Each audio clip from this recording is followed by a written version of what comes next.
Bonjour tout le monde, je suis Lily, je vous souhaite la bienvenue sur la chaîne de Mental Waves.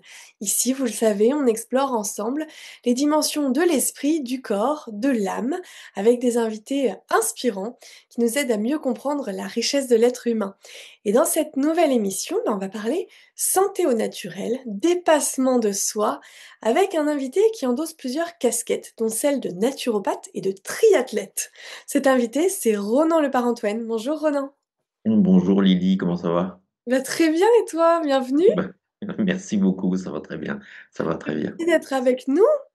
Alors on l'a dit, hein, tu es naturopathe et j'aimerais qu'on commence par ça, par la base, par définir la naturopathie parce que beaucoup de gens pensent encore que la naturopathie, c'est juste prendre quelques plantes, se faire une infusion par-ci par-là. Toi, comment tu définirais cette approche? Ça commence par ça aussi, on peut choisir quelques plantes et quelques infusions. C'est comme ça d'ailleurs que ça a commencé pour moi, à m'intéresser à des petites choses. La naturopathie, c'est une définition compliquée, il y en a plusieurs, chacun la sienne. J'aime bien le mot en anglais naturepath, le chemin de la nature en fait. J'aime beaucoup cette définition.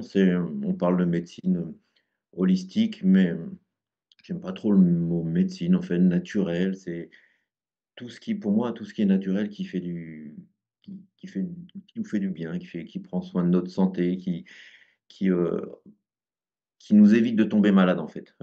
Voilà. Donc, une anticipation, rester en bonne santé le plus longtemps possible. Ça passe par les plantes, ça passe par l'alimentation, ça passe par la méditation, ça passe par l'activité physique, ça passe par euh, tout un tas de choses. Alors, moi, effectivement, je suis très orienté sur l'alimentation, que Hippocrate nous disait ça, hein, enfin, a priori, que ton alimentation soit ta première médecine. Donc voilà, une alimentation de saison, ça me paraît hyper important.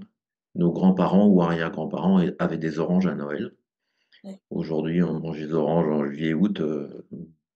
En fait, on respecte plus le rythme des saisons. Et donc, c'est pas qu'elles sont mauvaises au mois de juillet, mais en tout cas, ou l'été, mais il y a beaucoup moins de vitamines, par exemple, dans ces fruits hors saison. Voilà. Et donc, vivre avec le rythme des saisons. Et voilà. Donc, définition de la naturopathie, c'est un petit peu ça pour moi. Une pratique qui dépasse donc simplement alors on parlait bien sûr, hein, des plantes qui sont importantes, mais qui dépasse l'alimentation. Tu prends aussi en compte en effet, la méditation, l'activité sportive. D'ailleurs, tu es sportive de haut niveau, on l'a évoqué, tu es triathlète de l'extrême. Tu as fait une carrière en tant que militaire, Ouais. mais ton chemin de vie t'a amené vers, la naturopathie. Heu, Mhm. c'est un enchaînement de métiers, d'activités, de passions qui est pas commun. Ça a été quoi toi l'étincelle qui t'a un jour mis sur le chemin de la santé par l'alimentation, de la naturopathie? Je crois que c'est depuis que je suis né comme Obélix, en fait. Je suis tombé dedans, mais comment ça s'est découvert? J'étais en vacances en Aveyron, en fait, il y a bien longtemps. Et j'ai vu des gens qui étaient dans un espèce de jardin, il y a des plantes avec des petits panneaux, des noms des plantes. Moi, j'y connaissais pas grand-chose, mais ça m'attirait beaucoup déjà. Et donc, c'était une école de naturopathie, pas tout à fait, c'était de la médecine traditionnelle chinoise. Et donc, l'option phytothérapie, donc l'étude des plantes. Et donc, je me suis greffé un petit peu et j'écoutais un petit peu non pas de loin, mais de demi-loin, on va dire, tout ce qui se disait. Et j'ai dit, ah, ça m'intéresse. Et j'ai toujours été très proche de la nature, en fait. Parce que j'ai été militaire donc, pendant 27 ans et ce qui me plaisait, c'était être dehors, avec mes soldats, mais au plus près de la nature. J'ai des grands-mères je dis mes grands-mères veilleuses en fait, en deux mots, et en un mot. Donc elles m'ont orienté aussi là-dessus avec leur remède avec de l'argile, avec des feuilles de chou, etc. Donc petit à petit, j'ai basculé, entre guillemets, basculé, on dirait que c'est une chute, mais pas du tout. Je me suis intéressé de plus en plus et j'ai fait des études de naturopathe entre 2018 et 2020. Donc ça a mis 2 années, c'était une suite logique après le sport, en fait. Comme j'étais coach sportif déjà à ce moment-là. Et il me manquait quelque chose aussi sur l'accompagnement avec mes clients.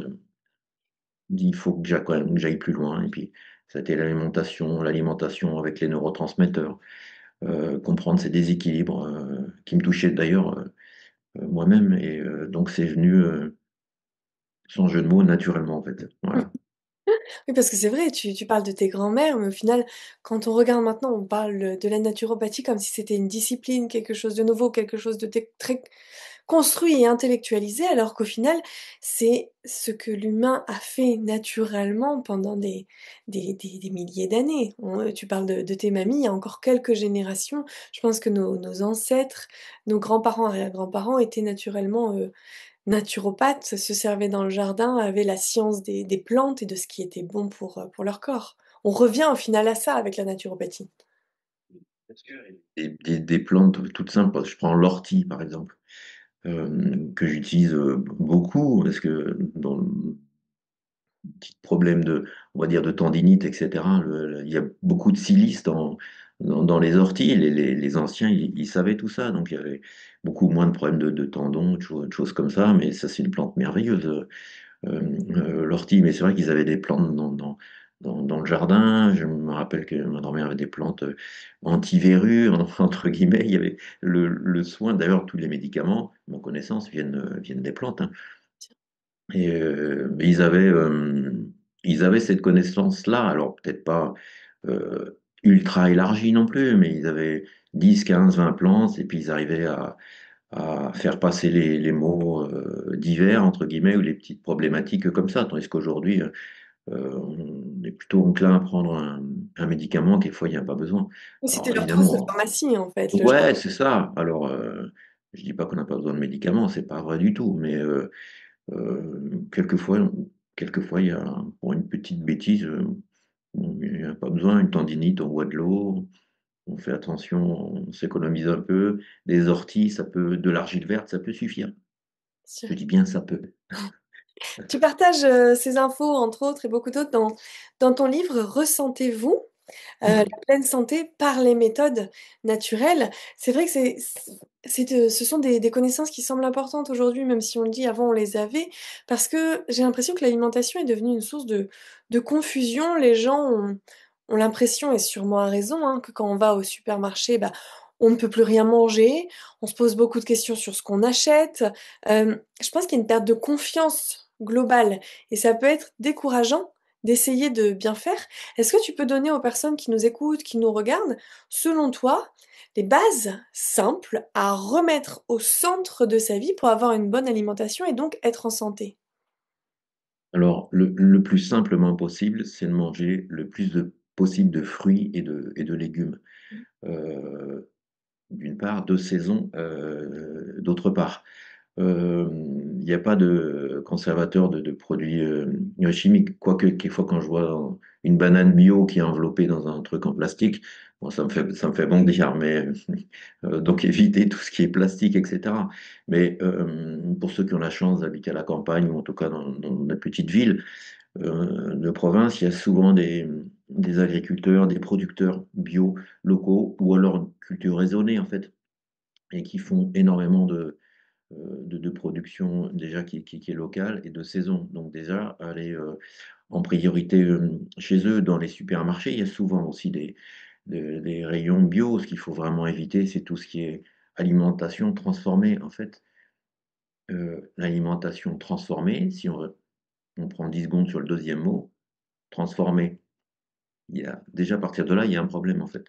On devrait s'orienter sur tout ce qui est naturel.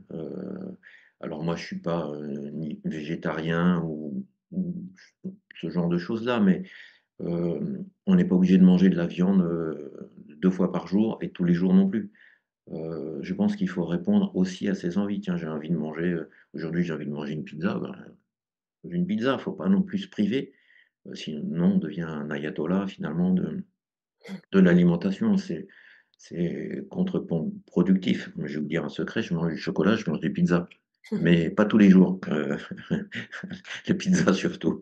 Euh, mais je mange beaucoup de fruits, beaucoup de légumes, mais tous les jours et de saison. Ça, c'est vraiment la base. Alors, si on mange de la viande, ou bon, voilà, on peut aller chez le boucher de temps en temps, ou chez le poissonnier qu'il y a au niveau des marchés. Il y a plein de marchés en France, il y a des marchés partout, en fait.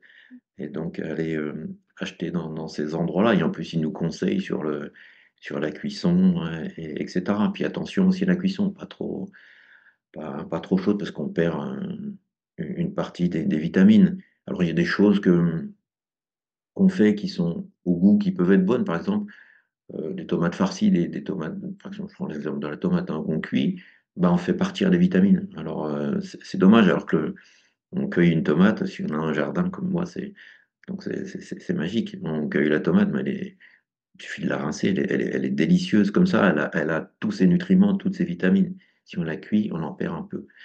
Donc, essayer d'être le plus simple possible.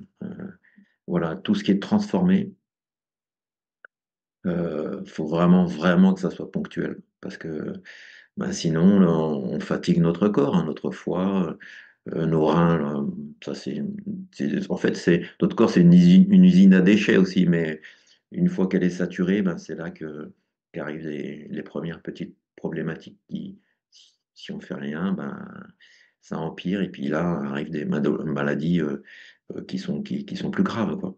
Et on a envie de se dire, ça ne peut pas être aussi simple, des fruits, des légumes, pas de produits transformés, et voilà. Oui, une eau de qualité aussi. Oui. Euh, Lorsque j'ai fait mes études naturopathes, il y a une phrase qui m'avait marqué, et je ne sais plus qui avait dit ça, je ne m'en souviens plus, mais l'eau n'est pas importante par rapport à ce qu'elle apporte, mais par rapport à ce qu'elle emporte. Donc il faut qu'elle soit, c'est elle qui nettoie en fait avec les reins, et il faut qu'elle soit la moins minéralisée possible en fait, de façon à tout évacuer. Alors l'eau du robinet, elle est potable. Alors, je vous invite à aller voir la définition du mot potable dans le dictionnaire et savoir si vous êtes satisfait de ce mot potable. En tout cas, en ce qui me concerne, non. Alors, il y a des filtres à eau, des machines qui filtrent, et puis là, tout de suite, l'eau est de bien meilleure qualité sans pour autant se ruiner dans des appareils qui vont jusqu'à parfois plusieurs milliers d'euros. Le mien, j'ai acheté à peu près 300 euros. J'ai vu qu'il était moins maintenant, ça me suffit largement. J'ai filtré notre eau, par exemple. Euh, Rajouter, je parlais des orties tout à l'heure, dans cette eau pour la rendre vivante, ou de la mélisse, ou de la menthe, mais des choses de saison. Et oui, pour le poisson, la viande, comme je disais tout à l'heure, euh, de proximité là aussi, si possible. Donc, si c'est relativement simple, manger à satiété aussi. Quand on n'a plus faim, ben, on stoppe, ne pas manger trop vite non plus, puisque l'hormone de satiété, il faut à peu près 20 minutes pour qu'elle se déclenche. Si on mange trop vite, on ingurgite, et puis, euh, donc on prend un petit peu de poids. Alors, on peut faire des jeûnes aussi ponctuellement. On parle de jeûne intermittent, c'est ce que je fais quand j'ai envie, en fait. Ok. Si j'ai pas envie, je le fais pas. Quand je le sens, il faut savoir s'écouter aussi. Tu dis C'est souvent hein, il faut s'écouter, que le corps, il sait. Après, c'est vrai que quand on a des tentations, quelquefois, le corps, il va avoir tendance à aller chercher le plaisir immédiat et on va plus souvent avoir tendance à s'écouter quand on a envie de pizza qu'avoir envie de légumes, de voilà, choses qui vont être plus saines. Comment on apprend en fait à écouter son corps dans un monde où tout va très vite et où on n'a pas forcément l'espace pour ça? ça, c'est tout la problématique, je trouve, aujourd'hui dans nos vies qui vont sans cesse plus vite. Et puis, bon, les réseaux sociaux font que accroître ça aussi. Et puis, on voit euh, la vie de famille, le travail, les amplitudes horaires avec le télétravail. Donc, la place sur notre santé devient de plus en plus, le fil est de plus en plus fin, je trouve. Alors, essayer de se poser 5 10 minutes par jour, dire, sans, ça peut être de la méditation, mais en tout cas un espace de réflexion, se dire, ok, euh, euh, voilà, ce soir on mange ça, ou demain, ou je prépare, on peut préparer aussi ses repas. Pour les gens qui emmènent à manger avec eux, pour le repas du midi, c'est des choses qui peuvent s'anticiper et se préparer. Je vois beaucoup de gens qui prennent des suppléments, des protéines, notamment dans le domaine du sport, mais la meilleure protéine du monde, c'est l'œuf. Mais cherchez pas, c'est la meilleure du monde. L'œuf bio. sûr. Évidemment, voici un autre exemple. J'entends aussi souvent, le sucre, c'est l'ennemi. Je suis pas tout à fait d'accord avec ça. Sinon, on mange plus de miel, on mange plus de fruits, justement. Et le sucre qu'il y a dans les fruits, donc du fructose. Il a une qualité exceptionnelle, comme le miel. Aussi, on peut pas euh, tourner le dos au sucre entièrement. Les Inuits, eux, ils y arrivaient bien. Oui, mais et ils n'avaient pas de maladie. Oui, mais d'ailleurs, ils en ont plus aujourd'hui qu'auparavant. Pourquoi? Parce qu'ils ont changé leur alimentation. Elle est plutôt occidentalisée maintenant. Mais préparer ses repas et y aller progressivement. C'est vrai que si on mange par exemple des pizzas ou de la nourriture transformée tous les jours, à tous les repas, la bascule va être très très difficile. Mais ok, rajouter un petit peu de légumes petit à petit et aller sur le chemin de la santé progressivement, sans brusquerie, c'est déjà une piste un petit peu de mieux en fait sur l'alimentation. On va aussi y prendre du plaisir. Il y a des fruits, des légumes, rien que les couleurs dans l'assiette. On regarde notre assiette, l'assiette est belle, ça donne envie de manger, un peu comme au restaurant. Ben, pourquoi on ne fait pas comme au restaurant, on met une petite feuille de salade sur le côté, ça décore tout ça aussi. C'est avant d'être bon, pardon, euh, c'est beau. Et penser aux bienfaits lorsque l'on mange que ces aliments vont apporter dans notre corps. Ah ben tiens, je mange pour les tomates ou d'une orange par exemple, ou peu importe. Euh, ça va m'emmener tel aliment, un peu de vitamines. Je le fais aussi, je connais pas tout par cœur, loin de là. Tiens, si je mange des fraises, c'est la saison des fraises, qu'est-ce que j'ai comme vitamines dans les fraises? Et avant de la manger, en fait, je regarde ça et puis c'est facile hein, sur le téléphone. Sur Internet, on trouve ça hyper rapidement. Ah ouais, j'ai ça, et puis j'intellectualise en quelque sorte ce que je mange. Je dis, ça, c'est bon pour mon corps. Et je trouve que c'est important. J'envoie la bonne information à mon corps et oui, bien sûr. Ouais, ouais, je trouve que c'est important. C'est ce que je fais, en tout cas. Tu partages une autre, approche dans ton 2e livre, «Mes 4 saisons». Tu prônes une alimentation qui varie en fonction des périodes de l'année, une sorte, Ouais. à nouveau, hein, de réalignement sur le cycle naturel des saisons. Est-ce que tu peux nous en dire plus, sur cette approche? Oui, on a alors, je parle d'alimentation dans ce livre, je parle aussi d'activité physique et d'un volet mental avec la respiration par saison, en fait. Et une nouvelle fois, on peut revenir à Internet. Est-ce que ce fruit ou ce légume est de saison? Eh ben, il suffit de le taper sur Internet et on va le trouver facilement. Il y a beaucoup de fruits ou de légumes. Par exemple, la pomme, hein, on en a quasiment toute l'année. Il y a tellement de variétés de pommes. Euh, donc, il suffit d'aller caler, enfin, il suffit, ou une nouvelle fois de demander à son primeur. En général, il n'y a pas de surprise chez le primeur, le petit producteur local, c'est des fruits et des légumes de saison. Alors, quelquefois, ils font des paniers. On y va une fois par semaine, le vendredi après-midi ou le mercredi. Il y a un panier où il y a je ne sais combien de fruits et légumes différents. Donc, ça peut être une solution hyper simple. Et donc vraiment suivre ce rythme des saisons comme faisaient nos anciens. Et Qu'est-ce on que redécouvre ça même des apporte anciens légumes et des ça anciens fruits. apporte, en fait, de différent pour notre santé, au-delà, bien sûr, du coup, de l'impact environnemental de ne pas aller consommer des légumes qui sont importés, et qui n'ont pas à être là? Qu'est-ce que ça nous apporte sur le plan de la santé? Parce qu'il y a beaucoup plus de vitamines. L'orange ou le kiwi de janvier-février est chargé en vitamines. On trouve des oranges et des kiwis maintenant, mais ils ont beaucoup moins de vitamines. Donc, on dit non, c'est bon, j'ai mangé des kiwis, j'ai tant de vitamine C. Pas tout à fait, en fait. Il y en a beaucoup moins. Et là, on peut se tromper. Alors, sois bien d'accord, hein, c'est mieux de manger un kiwi au mois de juillet ou au mois d'août que manger une pizza une nouvelle fois. Mais on a beaucoup moins de vitamines dans ces fruits, ces légumes. C'est normal. C'est le cycle des saisons. Voilà, c'est normal.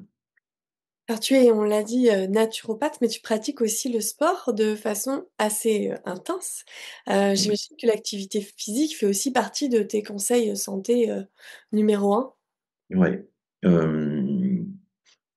Alors, sur l'activité physique, je parle souvent d'activité physique plutôt que de parler de sport qui est plutôt réglementé. C'est vrai que moi, dans le sport, je vais assez loin, mais je me mets pas en danger sur le plan de la santé, parce que je mets mon petit curseur à 51% de plaisir dans l'activité physique.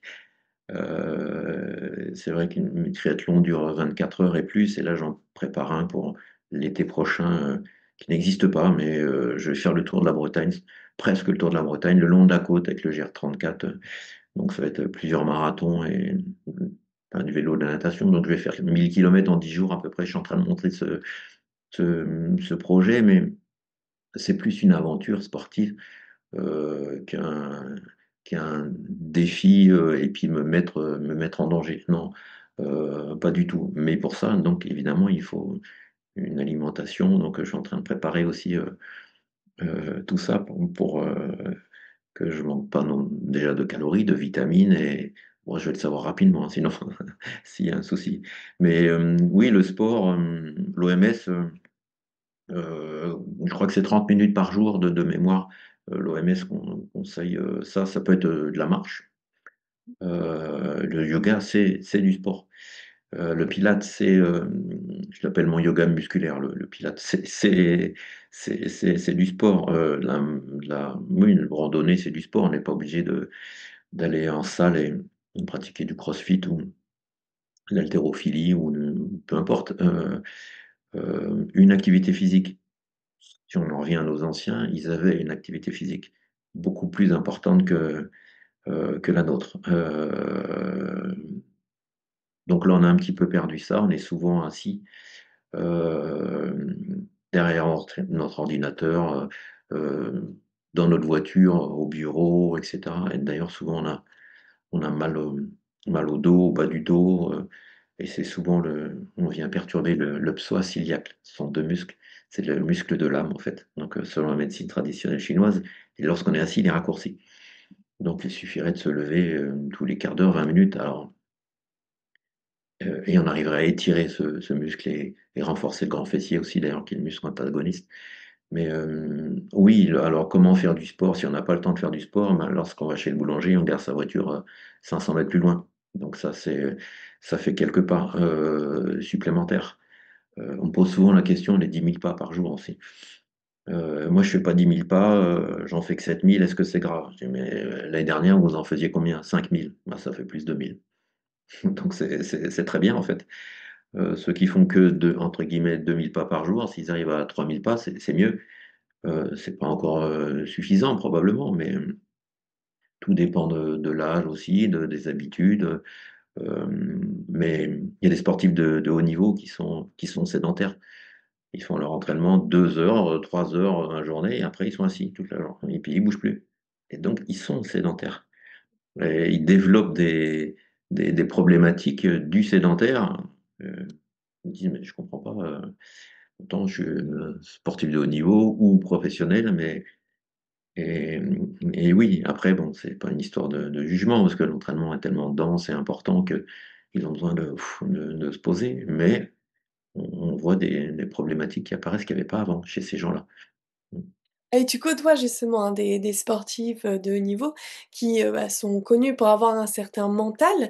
Est-ce que tu penses que le mental, il joue un rôle, dans notre alimentation? Et notamment, bah, dans l'alimentation plus naturelle qui demande plus de réflexion, on va même presque dire de travail, d'information, de recherche pour mieux se nourrir? Ah oui, bah oui, à 100%, oui, le mental joue un rôle super important. Déjà, il faut qu'on aille un petit peu bon, voir ce qui est bon pour nous. Après, il y a les goûts et les couleurs, hein. Il y a des gens ils n'aiment pas les tomates, ils vont pas manger de tomates, mais bon, il y a tellement d'autres fruits et légumes. Mais le mental de se dire, ok, bon, je fais attention, je vais faire attention, je vais bien manger. Bon, la pizza, j'en ai eu une il y a 2 jours, je vais pas en manger une maintenant, donc il y a un petit volet mental quand même pour se freiner, etc. Bon, aujourd'hui, je vais manger le plus sainement possible. Voilà, donc il faut aussi se le mettre à l'esprit, ça. C'est une discipline. J'aime bien la différence, c'est Mike Horn hein, qui dit ça, entre la motivation et la discipline. Lorsqu'on a notre discipline, on fait les choses chaque jour. Mmh. Lorsqu'on a la motivation, bah, quelquefois elle est au top et quelquefois elle ne l'est pas. Et donc, hop, bah, quelquefois on ne le fait pas. Tandis que la discipline, je vais marcher par exemple à 7h30 du matin, il est 7h30, je vais marcher. Même s'il pleut pas, c'est l'heure, c'est le moment. Et on n'est pas obligé de marcher 4 heures. Une demi-heure, c'est déjà sympa, mais il faut euh, s'octroyer cette discipline, que ce soit dans notre activité physique ou que ce soit dans notre alimentation, sans, je le répète, sans être un ayatollah. Je n'ai pas marché aujourd'hui, c'est pas très grave. C'est pas très grave. Ou alors j'ai fait un excès alimentaire aujourd'hui, c'est pas grave non plus. Si ça nous fait aussi du bien pour le mental, je reviens sur la définition de l'OMS, hein, c'est aussi non pas uniquement une absence de maladie, mais un bien-être mental, la santé. Donc euh, allons-y, il y a pas de souci. Mais oui, le volet mental, il faut l'enclencher, prendre ce recul. Ok, qu'est-ce qui est bon pour moi en fait? Notre corps sait de toute façon. Notre corps sait. Si on est, euh, si on est malade avec des aliments ou le goût, l'odeur, eh ben c'est que c'est pas fait pour nous en fait. Donc on a le droit de ne pas aimer des aliments et de le dire. Lorsqu'on est en famille, lorsqu'on est enfant, c'est plus difficile, hein. Mais parce que quelquefois on ne sait pas s'il s'il nous ment, s'il nous ment pas, j'aime pas. Bon, ouais, c'est un autre problème, ça encore. Mais ouais, se faire du bien en mangeant, je crois que c'est super important. Prendre du plaisir à manger, c'est super important. Mm. Du plaisir, de la discipline et le juste équilibre entre les 2. Exactement. Et du coup, pour rester dans le sport, bah, il y a une notion centrale, on le sait, celle de récupération. Alors surtout Ouais. après des exercices intenses, extrêmes, comme tu peux le faire. Si on le transpose, à la vie, à nos journées, c'est un temps de repos, en fait, pour récupérer toutes ces capacités, la récupération. Qu'est-ce que tu penses, toi, de notre rapport au repos aujourd'hui? Est-ce qu'on sait encore récupérer et quel rôle ça joue dans notre santé? C'est un gros problème des gens que j'ai suivis, que je suis encore. Le mot repos est souvent associé à de l'oisiveté, en fait. Je fais rien, mais pas du tout. Le repos, la récupération, le sommeil sont ultra importants, sinon on n'est pas performant, et pas uniquement dans le domaine du sport, hein, dans tous les domaines, ne serait-ce qu'intellectuellement, etc. Donc le repos est super important. N'importe quelle programmation de n'importe quel sport, en fait, il y a des phases de repos, par exemple en musculation, déjà entre les séries d'exercices, mais aussi après. Laisser tels muscles au repos et reprendre l'exercice sur ces muscles-là, par exemple, que 48 voire 72 heures plus tard. Pareil en course à pied, pareil, je parle de ce que je n'ai bien en vélo ou en natation. Là aussi, quelquefois, il est urgent de ne rien faire, mais de le faire bien, en fait. Voilà. Mais c'est pas facile de rien faire. Et de le faire bien. Euh, ouais, c'est vraiment pas facile. Alors, ça peut être l'occasion à ce moment-là de faire une petite méditation, ça peut être avec une musique qui nous convient ou une petite sieste de 20 minutes. Mais ce volet mental de récupération est fondamental. C'est, on mange, on boit, on dort. Non, c'est la pyramide de Maslow, en fait, c'est le premier étage, hein. C'est les besoins physiologiques. S'il n'y a pas de sommeil, pas de récupération, on va dans le mur. Peut-être qu'on ne sait pas tout à fait quand, mais par contre, on sait comment le prendre, c'est sûr. Donc l'un des Donc, piliers du bien-être aussi, le repos, la récupération, le sommeil bien sûr, mais aussi une récupération, plus consciente, en journée qui nous permet de prendre du repos et de le faire bien.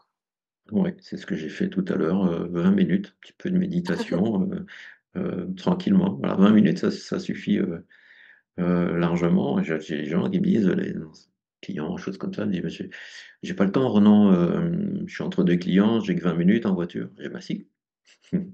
On se pose en bord de mer. J'ai de la chance d'habiter près de La Rochelle, donc en bord de mer, s'il y a 20 minutes, eh ben, on fait une pause 10-15 minutes et souffler. Mais ça fait du bien. C'est incroyable. Ce qu'il faudrait, c'est laisser ces petits appareils-là, les poser, les mettre sur un mode avion.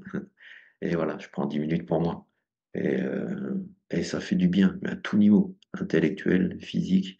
C'est, c'est, alors que je Incroyable. prenais pas de temps pour moi à l'époque, hein. Donc je sais de quoi je parle. Je sais de quoi je parle.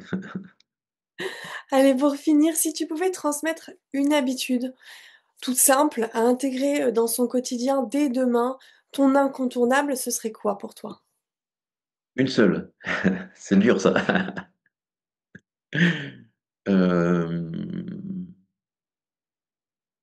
Aller marcher chaque jour. La marche. Aller marcher chaque jour. Mm. Ah, bien sûr. Voilà. Bon, un triathlète qui nous conseille de marcher, c'est pas non plus si étonnant, mais en tant que naturopathe, qui cible l'alimentation, voilà, ça reste impactant. Bah, merci, merci Rose, Merci beaucoup. pour cet échange, plein de bon sens, en fait. Si cet entretien vous a inspiré, bah, vous pouvez découvrir les livres de Ronan, Mes 4 saisons et Ressentez-vous. On va vous mettre, les liens en description et puis, bah, pour celles et ceux qui souhaitent aller plus loin, bah, Ronan propose aussi des conférences et des accompagnements en naturopathie. À nouveau, on va mettre le lien de ton site dans la description. Merci encore à toi, Ronan. Merci à vous qui nous écoutez, qui nous suivez. N'oubliez pas de liker, de commenter, de partager si cette vidéo vous a parlé. On vous embrasse très fort. Prenez soin de vous. À bientôt. Merci beaucoup. Au revoir.